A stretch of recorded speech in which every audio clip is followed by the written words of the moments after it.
Okay, I got two things I need to get off my chest, and the first thing is this. I brought this set of lights with me all the way from California. 15 hours of total flight time to Amsterdam so that I could shoot a video anytime that I wanted to when I was traveling, and within 30 seconds of me plugging them in, the light bulb blew out, and so did the power breaker in my room.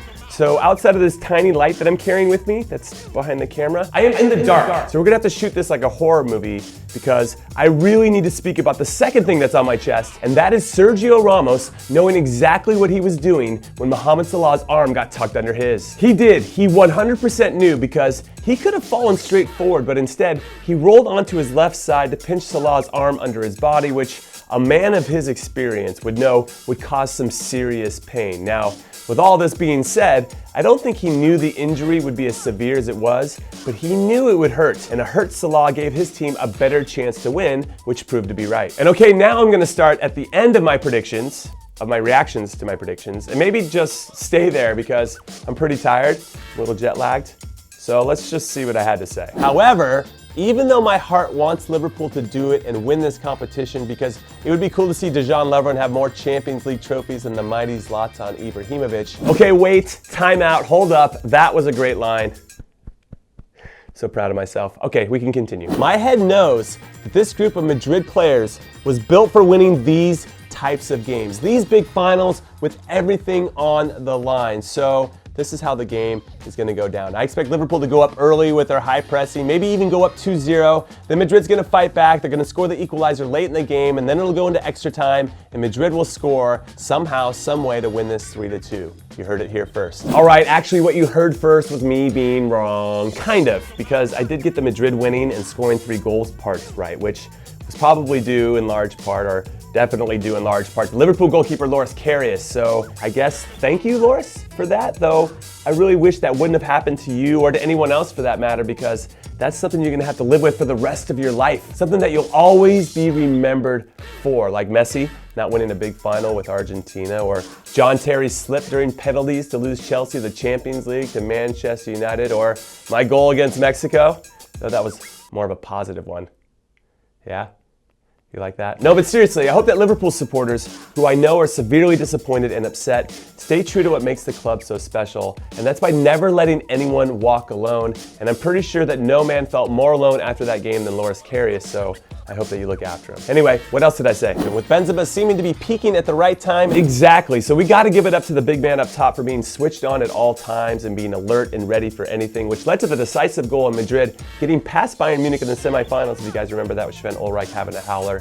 And it led to rattling Karius in goal, because I'm pretty sure that second mistake where it goes through his hands doesn't happen if the first one doesn't occur, and gets him all unsure about himself and lacking in confidence. Anyway, what else? Or if Bale plays, who he himself has something to prove because he doesn't play as much anymore, so he needs to play well to end up at another big club in the summer. I don't know, man. I feel like every time I say these guys at Real Madrid aren't going to win, they win. So why fight it anymore, right? And did Gareth Bale ever prove himself? I mean, his first goal is going to go down as one of the best Champions League final goals of all time. And this is after last season when Mario Mandzukic scored something of similar greatness. I mean, for Bale, it was just great anticipation and timing and athleticism and grace and skill all wrapped into one, and it held up as the game winner. And it was one of his first touches of the game after coming on as a sub, and I want to bow down to his greatness for staying focused as a sub, because I'm sure he's pretty disappointed that he didn't start the game. And now we know for sure that Real Madrid is going to ask for at least 150 million for him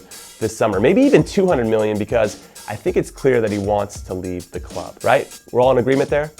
All right, what else? For me, Navas is one of the most underrated, underappreciated, least respected top goalkeepers in the world. That's still true. F it, let's do another preview. No, I need at least a few days off from doing another preview, but they'll be coming soon. As for Madrid, well, they have 2 of the most well-respected defenders in the game in their team, like Sergio Ramos. Well, I'm not so sure how respected he's gonna be anymore after the Salah incident and for when he elbowed Karius in the face. Did you guys see that? Not that the guy really cares since he won the trophy. Everything seems to be going Mohamed Salah's way this year, or not. I would take Modric, Kroos, and Casemiro every day of the week and twice on Sunday.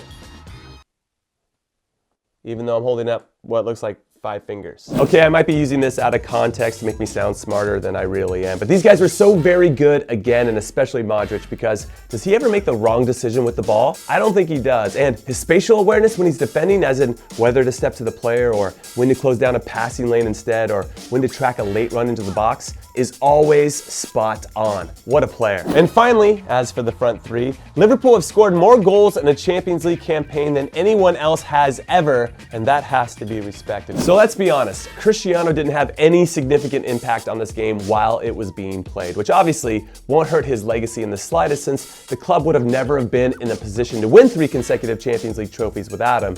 But he did make an impact after it was over in what appears to be a pretty salty move, since Gareth Bale was the hero and not him, when he stated this: "It has been very nice playing with Real Madrid."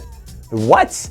It's like past tense? What is he talking about? I mean, I can't stand this for a number of reasons, and mainly because this is the kind of crap that steals the spotlight away from his team and his teammates, specifically Gareth Bale, in what was a history-making performance, and he makes it all about him. So as much as I respect the guy for everything that he's accomplished, that was lame. Anyway, in summation, what I wanted to end this video with, and to get your thoughts on before I go get some much needed sleep in my very dark room, is about where this Real Madrid team ranks as one of the greatest of all time. Because even though they are on the most dominant run in Champions League history, winning 3 in a row and 4 out of the last 5, they've only won their own league once in the last 6 seasons.